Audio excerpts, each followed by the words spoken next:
everyone, today I'm going to show you how I have my child's Apple Watch set up.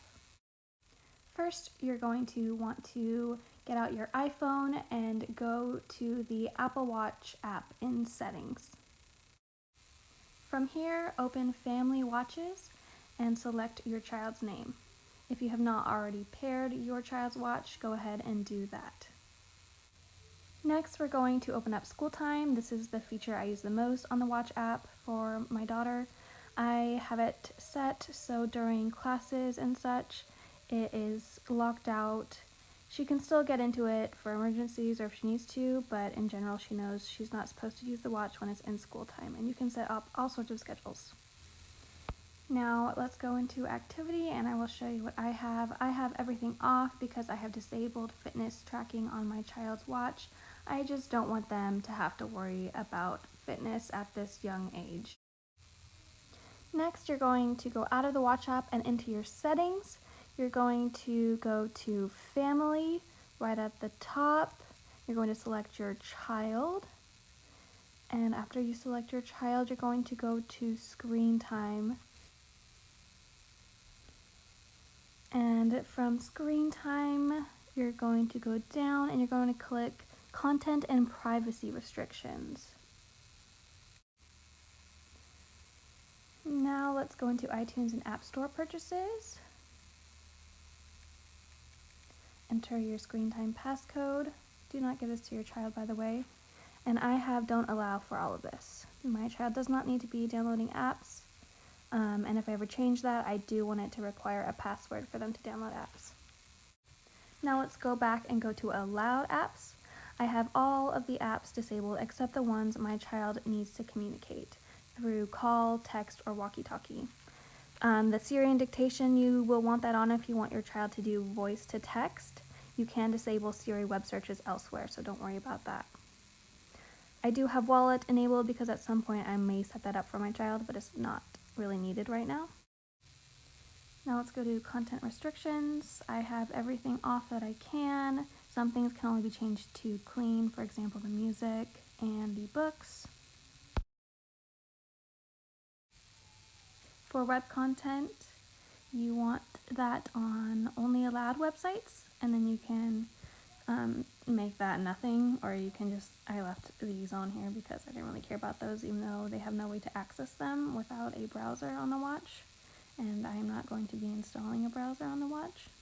Now here's what I was talking about earlier. I do not want Siri to be able to search the web for my child, so I changed that to Don't Allow, and explicit language Don't Allow. My child also does not need Game Center access, so I disallowed that where I could as well. I turned Share My Location off, passcode changes off, account changes off. I do allow background app activities. Now let's go out and go to Downtime. This is typically used for bedtime. It shuts down everything you don't want at bedtime. I use this 24/7 because I want everything shut down except communicating with us all of the time currently. So I have this from 12 a.m. to 11:59 p.m. every day. Something to be aware of if you don't use Downtime 24/7 is they will have access to the radio through Apple Music app on the watch. There is no other way to disable that. Now let's go back to always allowed apps. So during downtime, these will still be allowed. I have people able to be contacted always, contacts only. That's my husband and I. So my child is allowed to make calls, text, FaceTime, contacts, and Walkie Talkie. Everything else is not currently necessary, so everything else is disabled. I also appreciate that maps can be disabled here via downtime, because I have heard of parents whose children through the watch go to maps, look at the Yelp reviews, and find photos that the parents deem as inappropriate.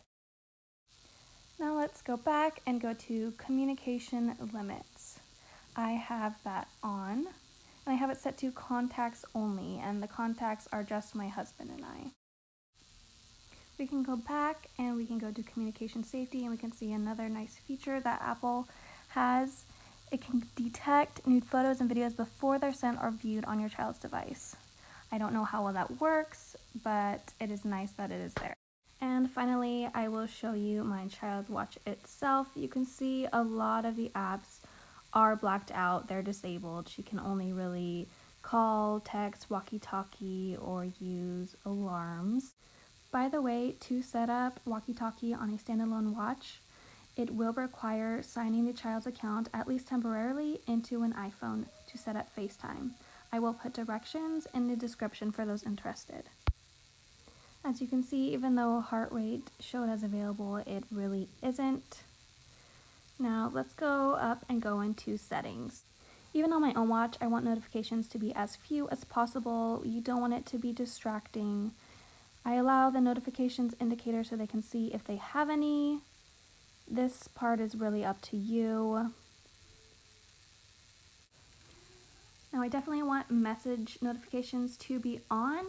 When it is in do not disturb or school mode, I do want to be able to allow critical notifications in case I need to reach her in an emergency. Phone also allow. I allow the sound and haptics to be on. The sound won't go off in school mode, by the way, if you have that on. Walkie Talkie I have to allow. Now we're going to go back and we're going to general. We're going to go to background app refresh. This, if you can turn things off, will help save the battery. Now I have what's needed to be refreshing the background on and anything else off. Make sure the find applications are allowed so it will be constantly updating their location for you to be able to monitor. A lot of these though are really going to be up to you and what your child will be needing or using.